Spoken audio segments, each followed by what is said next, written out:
Assalamualaikum warahmatullahi wabarakatuh. Halo Sobat Misteri Sunyi Mencekam. Pernahkah Anda melihat proses pengusiran hantu di sebuah sekolah atau mungkin di rumah angker atau dimanapun? Ya, sepertinya ngeri ya kalau kita melihat prosesi-prosesi seperti itu. Tapi nggak tahu juga kalau Anda bagaimana. Mungkin biasa aja. Nah, seperti kisah nyata berikut ini yang sudah kami siapkan untuk Anda. Berkisah tentang seseorang yang mengusir hantu penunggu gedung sekolah, yang menunggu gedung sekolah SMP, dan bagaimanakah cerita selengkapnya. Langsung saja kita simak sebuah kisah nyata misteri yang berjudul Pengusiran Hantu di Kompleks Sekolah. Ini kejadian nyata yang terjadi di sebuah SMP di kota Jogja. Selayaknya bangunan yang besar dan tidak ditinggali di malam hari, SMP ini memancarkan suasana janggal, terutama di pagi, petang, dan malam hari. Dulu, sebelum direnovasi secara besar-besaran, lapangan basket dan sepak bola di SMP ini terasa begitu mencekam ketika malam tiba. Singkat kata, kampung di SMP ini berada selalu menggelar ronda keliling. Rutin setiap malam, selalu ada warga yang meronda untuk mengambil jimpitan berupa uang koin. Biasanya yang mengambil jimpitan terdiri dari 2 hingga 3 orang. Mereka berjalan mengelilingi rumah-rumah di RT tempat SMP tersebut berada. Celakanya, salah satu jalan untuk mengelilingi RT tersebut harus melewati jalan di samping SMP. Jalan kampung yang diapit SMP dan persawahan ini lebarnya 3 meter lebih sedikit. Jika berjalan dari utara, maka pagar kawat SMP ada di sebelah kiri, sedangkan sawah ada di sebelah kanan. Nah, para peronda biasanya berjalan dari utara untuk mengambil jimpitan, sehingga ketika berjalan selalu berdekatan dengan pagar kawat. Suatu malam ada 2 warga yang berjalan menyusuri pagar kawat itu untuk mengambil jimpitan.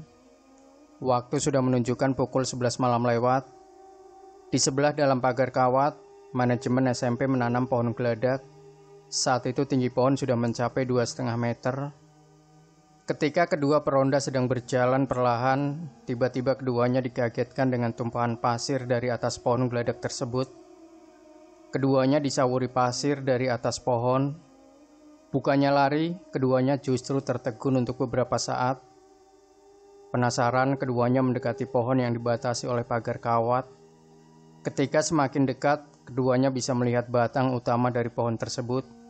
Pandangan mereka menyelidik dari bawah sampai atas. Ketika mata para peronda sampai di bagian atas pohon, keduanya tidak melihat sesuatu yang aneh.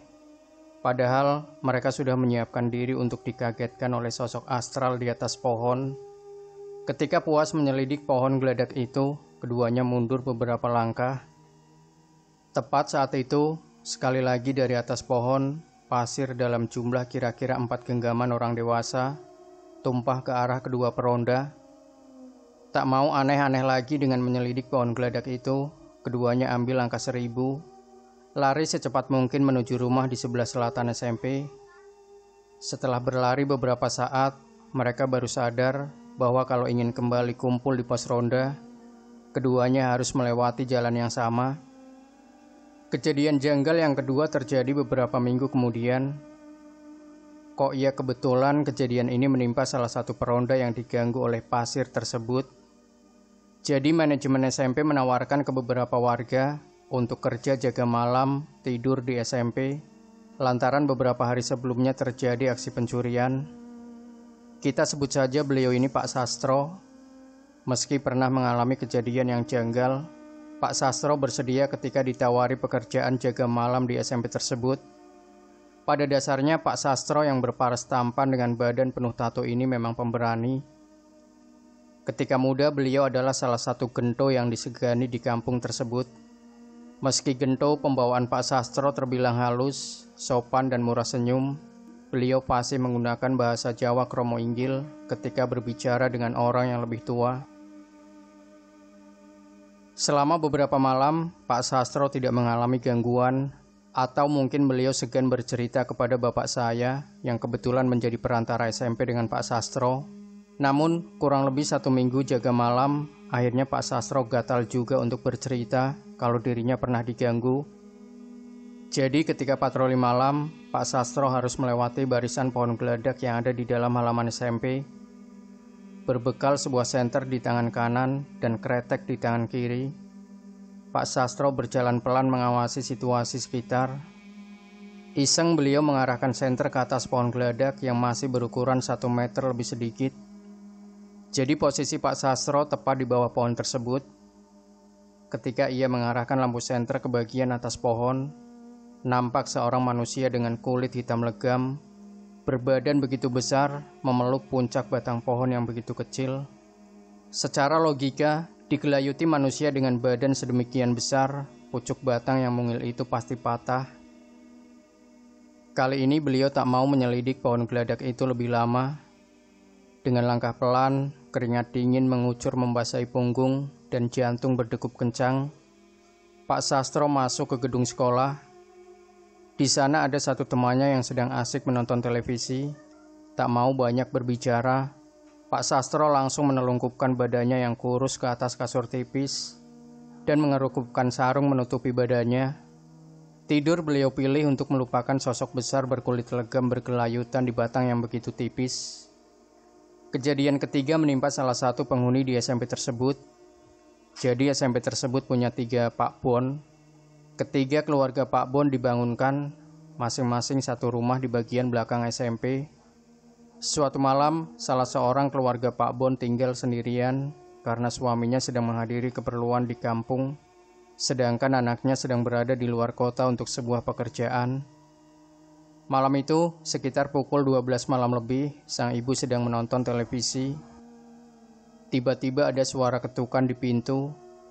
Volume televisi dikecilkan, telinga dibuka. Kembali suara ketukan di pintu terdengar. Kali ini ada sebuah suara yang menyapa. "Permisi." Suara sapa yang terdengar halus melahirkan nuansa dingin yang tiba-tiba terasa di kulit. Suara tersebut seperti suara laki-laki, namun sangat halus. Hampir mirip seperti suara wanita. Si ibu terpaku sesaat menunggu apa yang akan terjadi kemudian. Tak lebih dari 10 detik, suara tersebut kembali menyapa. "Permisi." Tamu datang berkunjung itu lumrah saja. Namun mengapa tamu malam itu sangat janggal? Karena jika sampai bisa mengetuk pintu rumah Pak Bon, maka ia punya kunci pintu gerbang SMP, yang mana hanya dimiliki Pak Bon saja. Sementara itu, 2 Pak Bon lainnya punya warna suara yang sangat berbeda. Lagi pula jika bisa mengetuk pintu rumah Pak Bon, ia harus berjalan melewati tempat terbuka berpasir. Jika ada manusia yang berjalan di atas tempat terbuka berpasir itu, suara gemericik kasar akan terdengar. Malam itu si ibu menyetel volume televisi lirih saja, sehingga seharusnya suara gemerisik kasar itu akan terdengar. Paham kalau dirinya tengah didatangi sosok bersuara lembut, si ibu buru-buru menaikkan volume televisi dan langsung merapal doa. Pagi harinya, si ibu bertanya kepada tetangga, sesama keluarga Pak Bon yang kebetulan rumahnya saling menempel. Malam itu, anak si tetangga belum tidur dan tengah mengerjakan tugas sekolah menggunakan laptop. Si tetangga beserta anaknya menegaskan cerita si ibu. Mereka berdua juga mendengar salam dari sosok bersuara lembut itu. Untung saja tidak ada yang menjawab salam dari sosok bersuara lembut. Konon, jika salam itu dijawab, sosok bersuara lembut itu akan masuk dan berdiam di dalam rumah karena merasa dipersilahkan. Untung saja. 3 gangguan beruntun dalam waktu singkat itu sampai juga ke telinga manajemen SMP. Salah satu keluarga Pak Bon menyarankan untuk meminta bantuan orang pintar yang kebetulan masih bersaudara dengan dirinya. Tak butuh waktu lama, tawaran itu mendapat lampu hijau. Pengusiran setan akan dipasrahkan kepada orang pintar tersebut. Selang 2 hari setelah keputusan itu diambil, waktu hampir menunjukkan tengah malam. Orang pintar yang akan kita beri nama Pak Gono itu datang. Pak Gono suka berpakaian necis dengan parfum yang menusuk hidung. Malam itu, ia hanya membawa hiyo atau dupa berukuran besar sebagai senjata mengusir setan. Sebelum memulai aksi pengusiran setan, Pak Gono duduk bersila di atas tanah, berdoa. Hiyo sudah ia nyalakan sebelumnya. Setelah cukup berdoa, Pak Gono berdiri dan mulai berjalan menyusuri tempat-tempat di segala penjuru SMP. Pak Bon yang masih bersaudara dengan Pak Gono ikut juga berkeliling, namun ia diwanti-wanti untuk tidak jauh-jauh dari Pak Gono. Ini peringatan serius. Batang hiu besar itu Pak Gono genggam dengan tangan kanan. Asap dupa membumbung mengawal langkah perlahan Pak Gono. Awalnya beliau hanya berjalan perlahan saja, seperti membaca situasi. Lama-kelamaan Pak Gono mempercepat langkahnya, hingga akhirnya berlari. Ia seperti kesetanan, seperti mengejar pencopet picisan di sebuah pasar. Pak Gono sudah tidak muda lagi, penglihatannya sudah berkurang, bahkan sedikit bermasalah. Namun, malam itu dengan pencahayaan yang minim, beliau bisa berlari begitu cepat, lincah. Pak Gono bahkan bisa mengubah arah lari dengan seketika tanpa terantuk batu. Jika di dunia sepak bola, Pak Gono ini tiba-tiba menjelma menjadi Lionel Messi.